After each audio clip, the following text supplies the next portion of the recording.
आज हम बात करेंगे उत्तराखंड में आई एक बड़ी प्राकृतिक आपदा के बारे में जिसने वहां के कई इलाकों को बुरी तरह से प्रभावित किया है। उत्तराखंड के चमोली और रुद्रप्रयाग जिले में तेज बारिश और बादल फटने से तबाही मच गई है। कई घर और पुल टूट गए हैं, लोग लापता हैं और नदी का पानी रिहायशी इलाकों में घुस चुका है। सबसे ज्यादा नुकसान हुआ है चमोली जिले के देवाल ब्लॉक के मोपाटा गांव में, जहां अचानक बादल फट गया। गांव के रहने वाले तारा सिंह और उनकी पत्नी लापता हो गए हैं, जबकि विक्रम सिंह और उनकी पत्नी घायल हैं। इस घटना में उनकी पशुशाला भी गिर गई और उसमें मौजूद 15 से 20 मवेशी मलबे में दब गए। यह हादसा रात के समय हुआ जब लोग अपने घरों में थे और किसी को इस तरह की आपदा की उम्मीद नहीं थी। रुद्रप्रयाग जिले में भी हालात बहुत खराब हैं। यहाँ अलकनंदा और मंदाकिनी नदियों का जल स्तर बहुत तेजी से बढ़ रहा है। केदारनाथ घाटी के लवाड़ा गांव में एक बड़ा पुल बह गया है, जिससे वहां का संपर्क बाकी इलाकों से टूट गया है। हनुमान मंदिर पूरी तरह से जलमग्न हो गया है और कई घरों में नदी का पानी घुस गया है। ऐसे में लोगों को सुरक्षित स्थानों पर पहुंचाया जा रहा है और प्रशासन राहत बचाव कार्य में लगातार लगा हुआ है।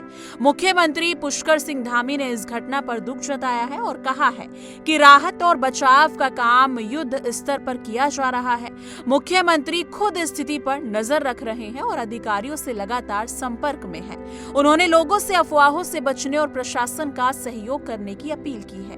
प्रशासन की ओर से भी कई जरूरी कदम उठाए गए हैं।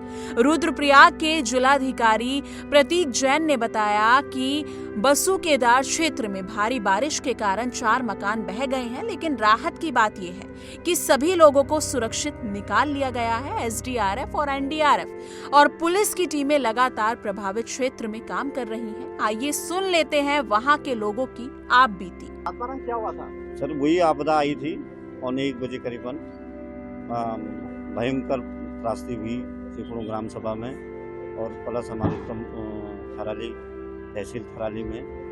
वो मंजर देख के तो बहुत ऐसा दुखदाई है कि सर क्या करें। हमारे कम से कम वहाँ पुल पे 30-35 आदमी थे।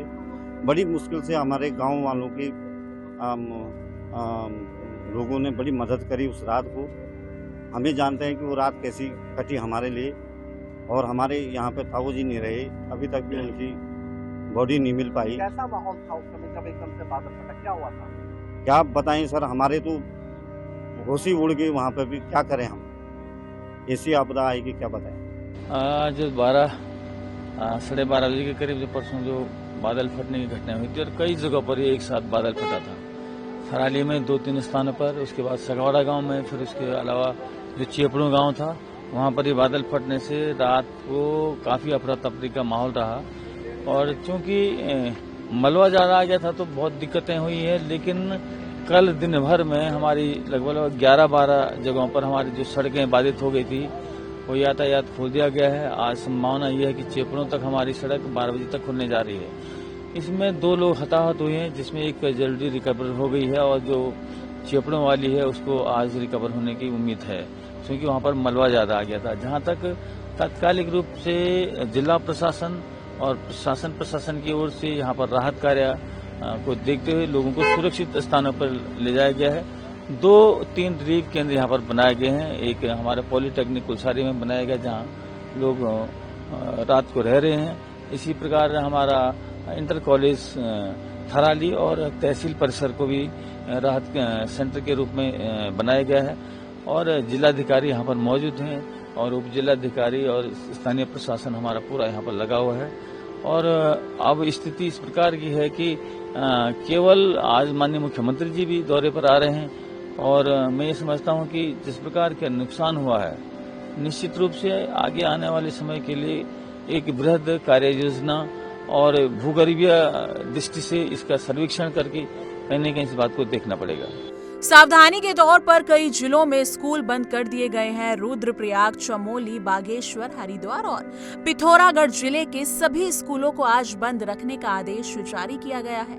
मौसम विभाग ने आगे भी भारी बारिश की संभावना जताई है, इसलिए सभी से सतर्क रहने की अपील की गई है। दोस्तों, ऐसे समय में हम सबका फर्ज बनता है कि हम एक दूसरे की मदद करें। अगर आपके जानने वाले उत्तराखंड में रहते हैं तो उनसे संपर्क करें और उनका हालचाल जरूर लें। अगर आप किसी की मदद कर सकते हैं तो आगे बढ़कर जरूर मदद करें। प्रशासन के निर्देशों का पालन करें और सोशल मीडिया पर फैलाई जा रही झूठी खबरों से बचें। हम सभी उत्तराखंड के लोगों के साथ हैं। हम प्रार्थना करते हैं कि जो लोग लापता हैं वो सुरक्षित मिल जाएं और घायल लोग जल्दी ठीक हो। प्रशासन और राहत टीमों को धन्यवाद देना भी जरूरी है जो दिन रात लोगों की जान बचाने में लगे हुए हैं। इस मुद्दे पर आप क्या कहना चाहेंगे? कमेंट सेक्शन में अपनी राय जरूर साझा कीजिएगा।